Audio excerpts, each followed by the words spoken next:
செங்கிஸ்கான் என்ற மன்னன் செல்ல பிராணியாக ஒரு பருந்தை வளர்த்து வந்தான். கொடுங்கோலனான அந்த பருந்திடம் மிகுதியான பாசம் வைத்திருந்தான். பருந்தும் அவன் மேல் உயிரையே வைத்திருந்தது. செங்கிஸ்கான் எங்கே சென்றாலும் அந்த பருந்தையும் அழைத்து செல்வான். மற்ற நாடுகள் மேல் தாக்குதல் நடத்தி அவற்றை தன் ஆட்சியின் கீழ் கொண்டு வருவதிலேயே தன் வாழ்நாளை கழித்தான். பருந்தும் அவனுடனேயே எல்லா நாடுகளுக்கும் பயணப்பட்டது. மன்னனின் பருந்து என்பதால் சுற்றி இருந்தவர்கள் எல்லாம் அந்த பருந்தை மரியாதையுடன் பார்த்து கொண்டார்கள். அரண்மனையில் ராஜபோக வாழ்க்கை வாழ்ந்து கொண்டிருந்தது அந்த பருந்து. ஒரு நாள் செங்கிஸ்கான் தன் நண்பர்களுடன் வேட்டைக்கு புறப்பட்டான். நண்பர்கள் அனைவரும் கத்தி, ஈட்டி, வில், அம்பு என்று பல வகையான ஆயுதங்களை ஏந்தி வந்தார்கள். செங்கிஸ்கான் தன் செல்ல பருந்தை மட்டும் கொண்டு வந்தான். என் பருந்து 100 ஆட்களுக்கு சமம் என்று நண்பர்களிடம் கர்வத்துடன் சொன்னான். அவன் குதிரையில் பயணித்த போது பருந்து கம்பீரமாக அவன் முன்னால் குதிரை மேல் அமர்ந்து வந்தது.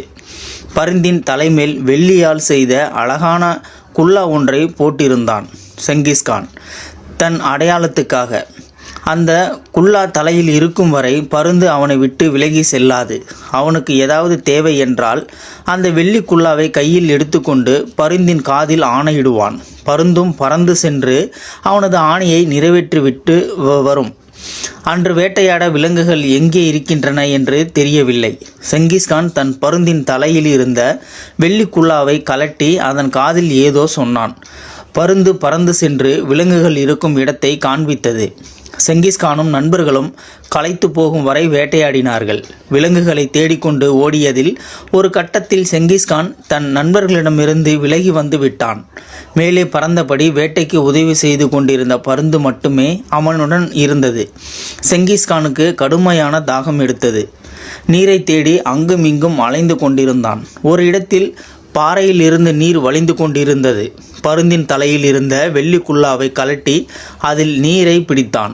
அவன் நீரை பருகும் நேரத்தில் பருந்து பறந்து வந்து அந்த தண்ணீரை தட்டிவிட்டது.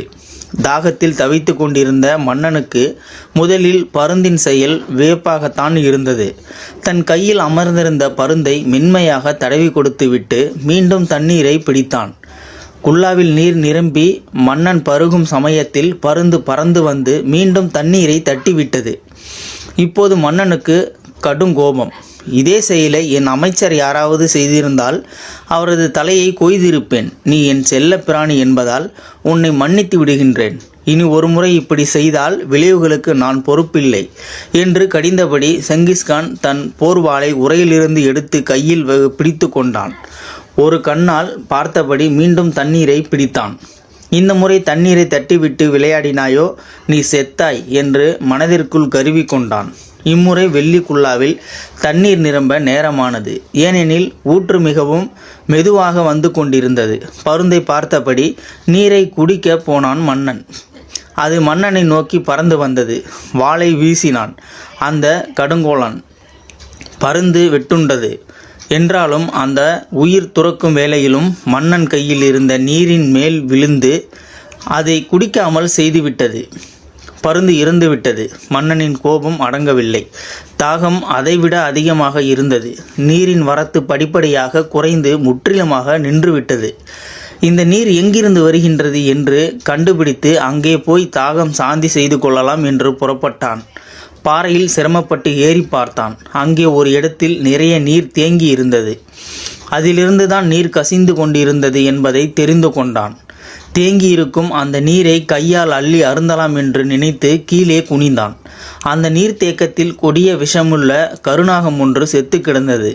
அந்த நீரிலேயே அது பல நாட்களாக கிடந்திருக்க வேண்டும். மன்னன் அந்த நீரை அருந்தியிருந்தால் சந்தேகமில்லாமல் உடனே செத்திருப்பான்.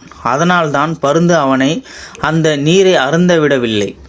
உலகின் மிக பெரிய கொடுங்கோலனான செங்கிஸ்கான் இறந்து கிடந்த பருந்தின் அருகில் அமர்ந்து அழுதான். நாடு திரும்பியதும் தனது தலைநகரத்தில் தங்கத்திலான பருந்தின் சிலை செய்து வைத்தான். அதன் ஒரு சிறகில் கீழ்கண்ட பொருள் விளக்கும் வாசகங்களை எழுதச் செய்தான். கோபத்தில் செய்யப்படும் எல்லா செயல்களும் துயரத்தையே தருகின்றன. மற்றொரு சிறகில் அவன் எழுத சொன்ன வாசகம் இன்னும் மகத்தானது. உன்னுடைய உண்மையான நண்பன் உனக்கு பிடிக்காத செயல்களை செய்தாலும் அதை உன் நன்மைக்காகவே செய்கின்றான் என்பதை நினைவில் கொள்.